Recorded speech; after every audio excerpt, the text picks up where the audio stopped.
सफलता प्राप्त कर सकते हैं, अपना जीवन गुजारा कर सकते हैं, लेकिन बड़ा इतना काम करना है इस समाज में, तो इंडिविजुअल टैलेंट्स को साथ आना पड़ता है। इंडिविजुअल टैलेंट्स कितनी भी अच्छी हो, लेकिन अगर ठीक तरह से गेम प्लान और मैच प्लान या वर्क प्लान अगर अच्छी तरह से सोची नहीं, तो आप कितने भी टैलेंटेड प्लेयर्स आपके टीम में हैं, तो भी आप T20 वर्ल्ड कप में पाकिस्तान के सामने 10 विकेट से हार जाते हो। टैलेंट कम नहीं थी, हां, भारत के पास टैलेंट कम नहीं थी।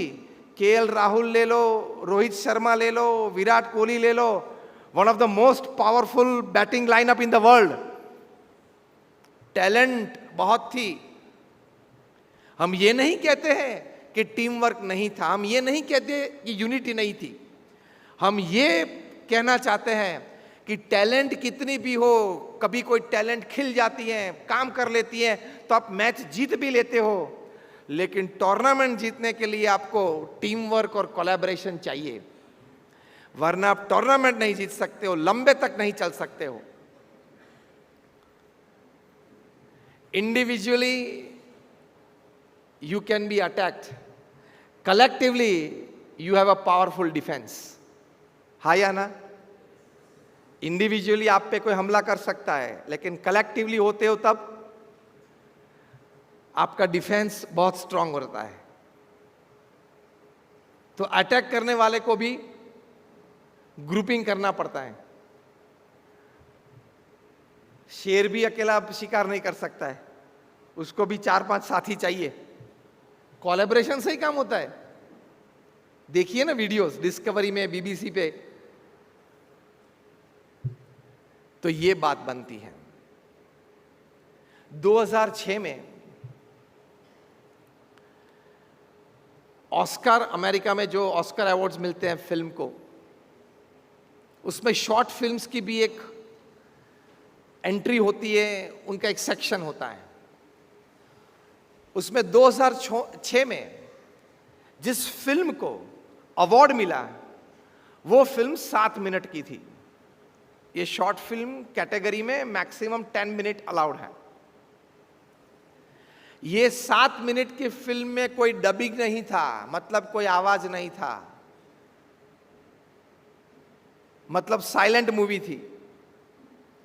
कोई कैरेक्टर नहीं था, मतलब कोई जीवंत व्यक्ति नहीं था, कोई बड़ा नाम हो एक्टर का वो भी नहीं था, कोई म्यूजिक नहीं था। अब आप सोच सकते हो कि इस प्रकार की फिल्म को ऑस्कर अवार्ड मिल सकता है क्या?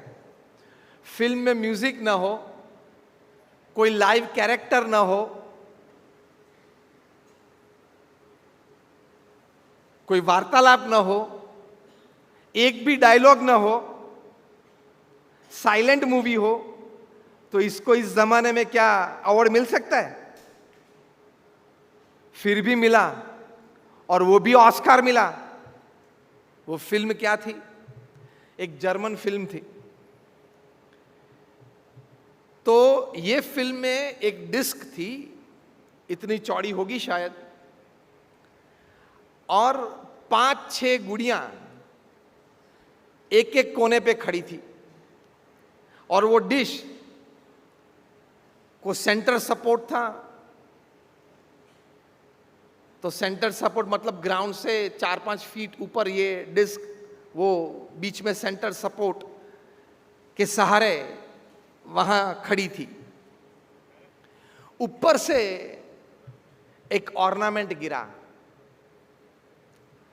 तो ये 4-5 गुड़िया लालायत हो गई कि मैं दौड़ के वो ले लूं, लेकिन एक दौड़े तो वो डिस्क इम्बैलेंस हो जाती थी, बाकी की 5 शायद गिर जाए ऐसी परिस्थिति खड़ी हो जाती थी, तो वो वापस अपनी पोजीशन पे आ जाती थी कि मेरी वजह से ये 5 गिर जाएगी। दूसरी कोई गुड़िया ने ट्राई किया तो यही परिस्थिति, तीसरी ने ट्राई किया वही परिस्थिति। फिर ये 5-6 गुड़िया, उन्होंने एक दूसरे के साथ संज्ञा से काम किया कि हम एक साथ ये रफ्तार में इतने छोटे छोटे कदम रखते हुए वहां तक पहुंचेंगे। Balance, power of collaboration. एक आगे दौड़ेगा लेने के लिए तो बाकी के 5 गिरेंगे और शायद वो भी गिर सकती है ना, डिश इम्बैलेंस हो जाती है। फिर ये 5-6 गुड़िया एक साथ आगे चली सेंटर की ओर, एज की ओर से सेंटर की ओर चली। 5-6 गुड़िया एक साथ वहां पहुंची और सभी को ये प्राप्त हुआ, सभी ने मिलकर इसका भुगतान किया, सभी ने मिलकर इसका आनंद लिया। अगर एक दौड़ के आगे जाती तो शायद वो मिलता ना मिलता वो भी एक प्रश्न था। वो भी गिर सकती थी, सब गिर सकते थे।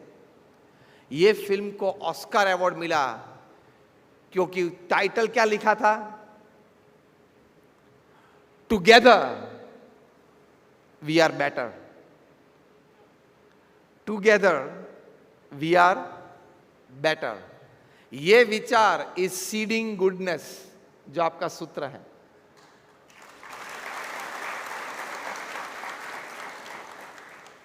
गुडनेस का आप जब अपने अंतर में विचार की दृष्टि से, भावना की दृष्टि से उसका बीज बोते हो, सीडिंग गुडनेस। और वो गुडनेस क्या है?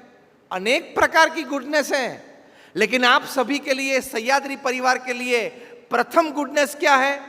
जो ये जर्मन फिल्म का टाइटल था, टुगेदर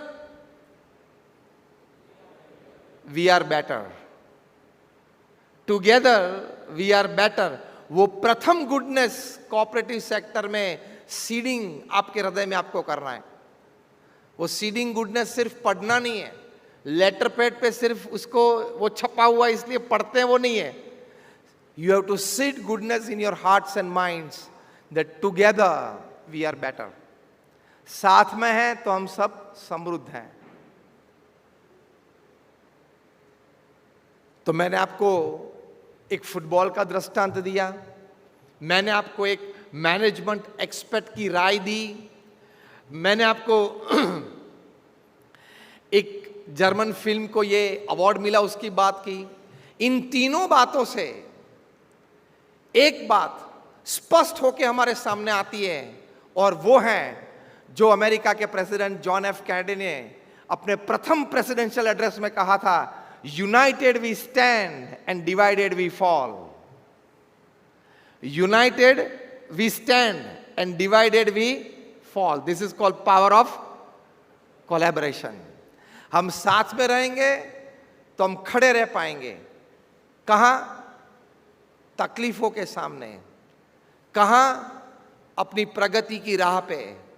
और अगर टूट जाएंगे, बिखर जाएंगे, तो सभी को पूरे जीवन तक शायद अफसोस हो सकता है, सभी को आर्थिक क्षेत्र में भी बड़ा घाटा आ सकता है, कई लोग अपनी रोजगारी भी खो सकते हैं। United we stand and divided we fall.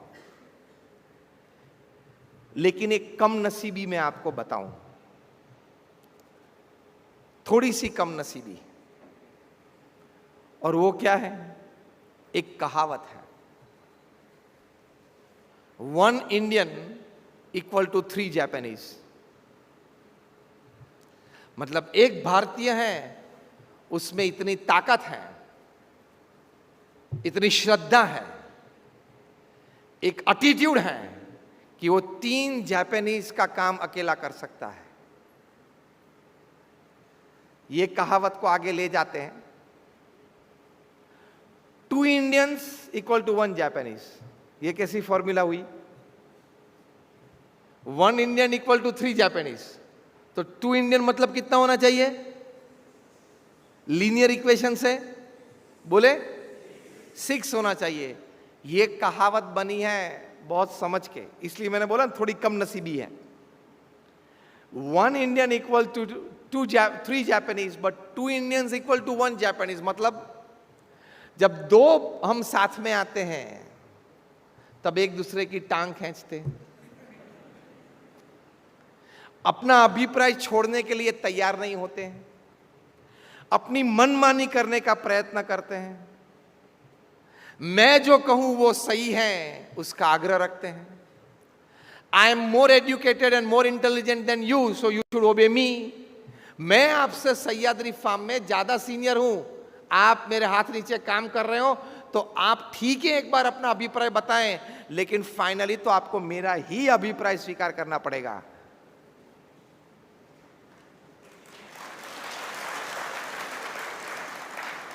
अब आप लोगों ने ये तालियां क्यों बजाई हो मुझे बताएं।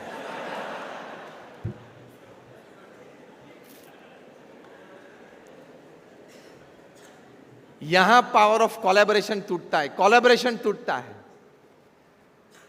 तो दो इंडियन मतलब एक जापानीज मतलब दो साथ में आते हैं, तो इस प्रकार की जो मैंने अभी वर्णन किया परिस्थिति खड़ी होती है, तो कितना काम कर पाते हैं?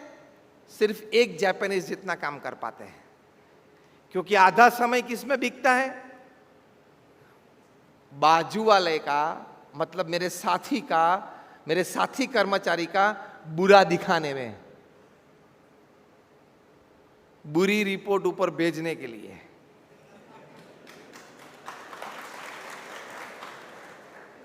हमने आपके ऑफिस में इलेक्ट्रॉनिक बग्स रखे हैं, पता है क्या हो रहा है? 90% तो ऐसी संस्थाएं में सब कुछ अच्छा चलता है, ठीक चलता है, इसीलिए तो इतना विकास दिखता है इतने कम समय में। 6-7 साल हुए, लेकिन जो 10% कमी रह जाती है उसकी बात मैं करता हूं। करनी चाहिए ना विलास जी? और ये कहावत में तीसरा भाग क्या है पता है? 3 Indians = 0। लेकिन सह्याद्री फार्म में आज मैं देखता हूं कि ये कहावत आप सभी ने मिलके उसको गलत साबित की है।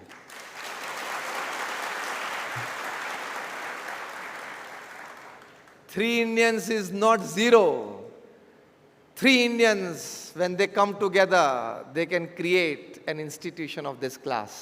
हम कर सकते हैं। तो ये सब कहावत पुरानी है। कोई आपको बोले तो बोलना कि कभी हमारे सह्याद्री फार्म में कोई सभा हुई थी, वहां कोई संत आए थे, उन्होंने हमने ये कहावत के बारे में ठीक तरह से समझ करवाई थी। लेकिन ज्यादातर आम समाज में जब लीडरशिप ठीक नहीं होती है, तब ये कहावत ठीक बैठ जाती है कि साथ में आते हैं तो फिर झगड़े हो जाते हैं, काम नहीं कर पाते हैं। क्योंकि एटीट्यूड हमारा क्या रहता है? मैं सही हूं, आप गलत हो। समझना किसको है? नहीं, किसको है? आपको। उंगली कहां जाती है? सामने वाले पे। तो कोलैबोरेशन टिकता नहीं है, पावर जनरेट नहीं होता है, सफलताएं नहीं मिलती हैं। इसका इलाज क्या है? इसकी रेमेडी क्या है? मैंने तो आपको ये प्रश्न, मैंने तो आपको ये व्यवस्था जो कम नसीबी है वो बताई, लेकिन इसका इलाज ये है ओपन माइंडेड रहना। व्यक्ति छोटा हो या बड़ा हो, यहां जूनियर हो या सीनियर हो, लेकिन उसका विचार अगर अच्छा है और प्रगतिशील है, तो वो विचार स्वीकार करने की तैयारी हर लेवल पे, हर स्टेटा पे चाहिए। This part of the story जो मैंने अभी पिछली 1 मिनट में कही, वो टॉप मैनेजमेंट को ज्यादा लागू होती है। क्योंकि कई बार पढ़े लिखे लोग, टॉप मैनेजमेंट ये सोचते हैं कि सभी अच्छे विचार हमको ही आते हैं क्योंकि हम MBA हैं। ये मान लेते हैं कि मैंने मैनेजमेंट इन बिजनेस एडमिनिस्ट्रेशन किया है, मैंने MCOM किया है, मैंने अच्छी एक ग्रेजुएशन डिग्री प्राप्त की, तो अच्छे विचार मुझे ही आते हैं। आप डिग्री के हकदार हो, सभी समृद्ध विचार के हकदार आप नहीं हो।